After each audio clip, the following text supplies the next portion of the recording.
Hello mga kapare ko, sa video na ito, pag-uusapan natin ang global best-selling internet microphone ngayon sa market. At ito lang naman kapare ko ang magiging official microphone na gagamitin natin dito sa channel. And I hope makita ninyo kung gaano to kaganda kapare ko. Dahil ito lang naman ang Mauno PD200X. Pag sinabing Mauno kapare ko, wala na kayong masasabi sa brand na to dahil ito ay trusted and budget friendly na and also quality product na rin. And ang maganda pa dyan kapare ko is merong pinapaabot na message si Mauno at sasabihin ko yan dito sa part ng video na to. Kaya make sure na huwag kayo mag-skip dahil sure na sure ako na matutuwa kayo doon. Kaya, let's go! Siyempre, pinakauna, unahin muna natin alamin kung ano yung nasa loob o nakapaloob dito sa box ng PD200X. Ngayon, by the way, ito nga pala yung mga specification or function ng microphone pero pag-uusapan naman natin yan mamaya. Kaya, stay put na lang kayo sa video. Isa pa sa nagustuhan ko kaya ako pinili itong Mauno PD200X dahil sa kanyang software. Pag-uusapan naman natin yung sa video na ito mamaya. Anyway, inside the box, meron tayo dito kapare ko na user manual para sa guide nitong microphone. Meron din tayo dito kapare ko na power cable or data cable para doon sa ating mismo computer or laptop. Pwede rin pala ito sa smartphone dahil ito ay naka-USB Type-C support na rin. Meron rin tayong mic stand trend dito na kasama. Usually ito binibili pa to separately sa iba. And then also nandito na yung ating Mauno PD200X which is ganito yung kanyang itsura. Napaka-brusque at napakaganda. Ngayon, pag-usapan natin yung features nito. Now, pag-usapan naman natin yung build quality and also features nito. Assurance metal or titanium metal itong ginamit dito sa body niya. And then, dito naman sa kanyang mount or shock mount, ay ito ay usually ay plastic para ma-balance yung bigat. Usually, wala naman talagang metal niyan. Pero kung possible man na meron, hindi yun yung ginamit dito sa Mauno PD200X. Unang-una kapare kayo, meron itong XLR support output. So, pwede kayo dito magsaksak ng mga SLR ninyo kung meron kayo nun, mga kapare ko. And then sumunod naman dito kapare ko is yung ating mismong audio jack port which is kung saan pwede natin isaksak yung headset natin or earphone para ma-monitor natin yung napoproduce sa sound ng microphone. Meron din ditong function or key para sa ating RGB lights. Okay? So nandito yan. As you can see, ito siya, clickable siya and 8 times siya pwedeng i-click para sa 8 color combination nito. Dahil nga supported na dito yung USB, meron na rin tayo dito yung USB Type-C port na kung saan pwede nating isaksak dito yung ating power cable. And also, meron din silang pop filter na washable mga kapare ko. Kaya kung medyo dumami na tong pop filter natin, pwede nyo siyang alisin as easy as 1, 2, 3 and then i-wash nyo lang using soap at saka water. Pero na nga rin pala itong 2-in-1 digital knob na kung saan ginagamit tong function na to para hinaan or laksan yung nasasagap na volume ng ating microphone. And also ganun din sa ating earphone kung gusto natin ito pakinggan ng mas malakas or mas mahina. Basta ito lang yung volume control. And syempre, ang built-in mute button ng microphone na to. Hindi dapat ito mawawala sa mga podcast mic. Kaya usually nandito talaga yan. And then yeah, ganun lang yung function niya. Now, let's test this microphone mga kapare ko. Pero bago yon, isa-setup ko muna ito sa PC natin. Ipapakita ko sa inyo yung before and after. Ito yung audio quality nga pala kapare ko yung napoproduce ng aking fine microphone na usually na ginagamit ko currently. Hindi ko pa ginagamit dito yung ating PD200X. So ngayon, papakita ko muna sa inyo yung before and after. Ngayon, let's go. So usually kapare ko, yung naririnig yung audio kanina ay galing sa mic na to. Ito yung old mic ko which is ito yung Fine AV6 na microphone ko. Ngayon papalitin natin siya at testingin natin dito kapare ko yung ating malupit na PD200X.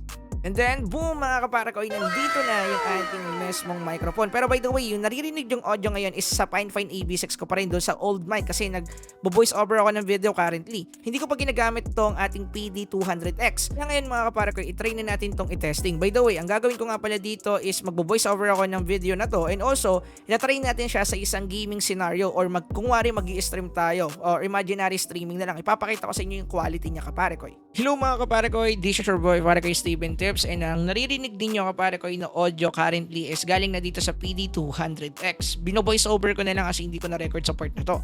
Anyway, kinakailangan pala ganito ang setup ng microphone ninyo. Dahil usually ang nasasagap niyang mismong audio or nasasagap niya na boses is dito sa taas na part ng microphone.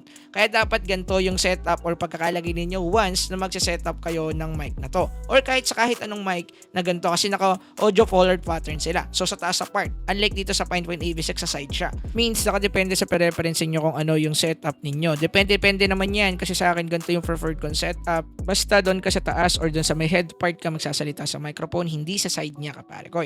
Anyway kapare ko, kung hindi niyo napapansin, kanina pa naka-open yung aircon ko. At medyo malakas yung tunog niya currently habang nagre-record ako ng video. Kaya kung naririnig niyo kanina yung tunog ng maingay sa background, yun ay galing sa aircon. Pero ngayon, habang gamit itong PD200X, hindi ko kasi naririnig usually. Pwede niyo naman sabihin sa akin kung okay nga ba talaga yung kanyang function pagdating dito sa noise cancellation. Comment nyo naman sa ibaba kapare ko.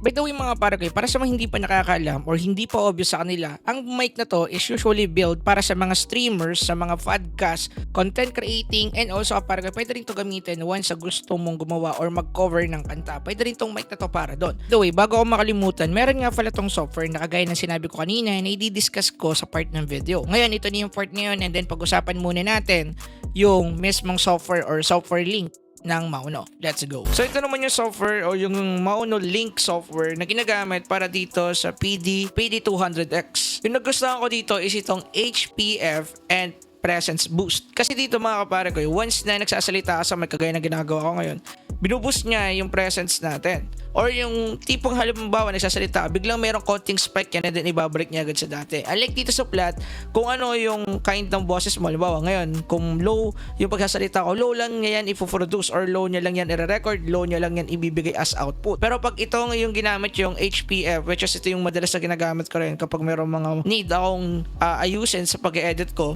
is mas binuboost niya yung part or binibigyan niya ng spikes kung saan doon tayo madalas nagsasalita ng mataas. So ibig sabihin parang yung volume niyan imbis na flat na straight lang kung ano yung sinabi mo, kung ano yung tono na pagkakasaya mo, ganun lang. Pero once na nakaganto yung settings mo, naka HPF, ang mangyayari dyan, aangat yan and then babalik sa dati. Basta ganun siya, para siyang spike lang usually, which is maganda for me ha. Anyway, itong function naman ng Mauno Link is hindi mahirap intindihin. Ilalagay ko yung link neto dyan sa ating mismong description para once na bibili kayo neto kapare ko sa future, pwede nyo na rin tong isabay i-download. Ngayon kapare ko, pag-usapan naman natin yung ating game scenario. Tingnan natin yung testing natin para doon. Let's go. So ayun na mga pare ko, nandito na tayo sa ating gaming test. Okay, huwag nyo na lang pansinin yung gameplay ko. Mag-pause na kayo sa gameplay at yun sa mga pinagsasabi ko dito dahil hindi naman ako nag-stream and also hindi ako magaling mag-Valorant. Na-try ko lang tong game na to and I hope wala sa inyo dyan mag-criticize. Nadya ko lang. Okay. Okay. Meron. Ano ba yan? Follow through guys, follow through. Dito. Okay, let's go. Minsan usually meron dito eh. Pero walang kalaban. Naririnig ako nasabi sila. Sabi nandito sila. Ayun oh. Wow. Meron dito, may Reyna. Nakita ko yung Reyna dito eh. Nakita ko sa map kanina yan oh. Masyadong malakas yung Reyna nila. Nice one team. Nice one. Oy, medyo malayo ako sa mic. Medyo lumayo ako sa mic guys. Ewan ko anong... Kagaya ng sinabi ko sa intro, may pinapasabi sa atin si Mauno at sasabihin ko sa part ng video na to. At ito na yun mga kapare ko, usually mahal na mahal tayo ni Mauno. Dahil pinadala lang naman ni Mauno tong DM20 at sinabi sa akin na kinakailangan ko tong ipag-giveaway sa ating lucky viewer. At kayo mga kapare ko, napakasimple lang naman ng mechanics natin. Pero bago natin sabihin yung mechanics, gusto ko malaman ninyo na itong DM20 is same sila ng Pinepoint EV6 ko, which is yung old mic na ginagamit ko. Kaya maganda din yung performance nito. Para makasali mga kapare ko, napakasimple lang ng mechanics na kinakailangan nyo lang gawin is i-follow o i-subscribe ang ating Mauno YouTube page. Ilalagay ko yung link ng kanilang YouTube channel sa description or sa pin comment. At comment nyo lang kapare ko ang Mauno PD200X or hashtag Mauno P200X and then maglagay lang kayo doon ng inyong message. Bakit gusto nyo manalo ng DM20 na mic and also bakit maganda ang Mauno PD200X. Comment nyo lang yan dyan. Ang pinakamaganda comment yun ang pipiliin ko or kaya gagamit tayo ng comment picker. Yun lang, let's go. Ngayon naman kapare ko, kung ako yung tatanungin ninyo sa performance ng PD200X ng Mauno, para sa akin is game changer talaga tong microphone na to. And also sasabihin ko rin sa inyo yung mga kinonsider ko kung bakit gusto ko siyang ipalit as our official mic. Unang-una kapare ko is yung kanyang Link software. Ang Link software kasi ng Mauno kapare ko is kakaiba. Bihira din kasi sa mga mic yung merong mga Link software na ganun kaganda yung interface and also yung mga settings sa pwedeng galawin. Bukod sa RGB lights control, meron nga rin siyang tinatawag na EQ settings na usually gustong gusto ko dahil pwede kong mabago yung voice quality ng mic. Pangalawa naman kapare ko is yung kanyang affordableness or yung kanyang cost dahil medyo mura lang din naman talaga itong mismong mic na to. Around 4,400 pesos lang naman itong mic na to. Ito ay di hamak na mura kaysa dun sa mga mic na hindi naman umabot sa level ng performance na meron siya na nasa 10K, 8K, 7K pesos, which is hindi naman talaga reasonable yung ganung price.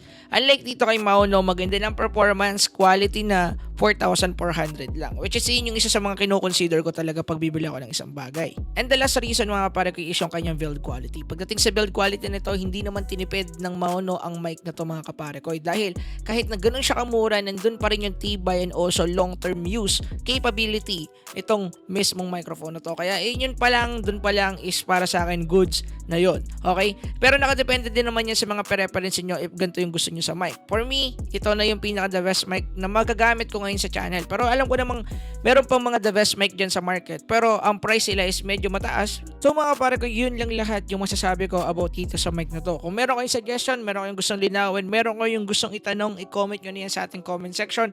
And also makiparticipate kayo dito sa ating giveaway at i-announce kagad kung kailan natin to sisimulan i-draw. Yun lang. Maraming salamat mga pare ko. Kita-kita tayo in the next video. Yun lang. Peace out. Let's go. Rock!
Unang-una kapare ko is yung kanyang Link software. Ang Link software kasi ng mauna kapare ko is kakaiba. Bihira din kasi sa mga mic yung merong mga Link software na ganun kaganda yung interface and also yung mga settings sa pwedeng galawin. Bukod sa LGB lights control, meron nga rin siyang tinatawag na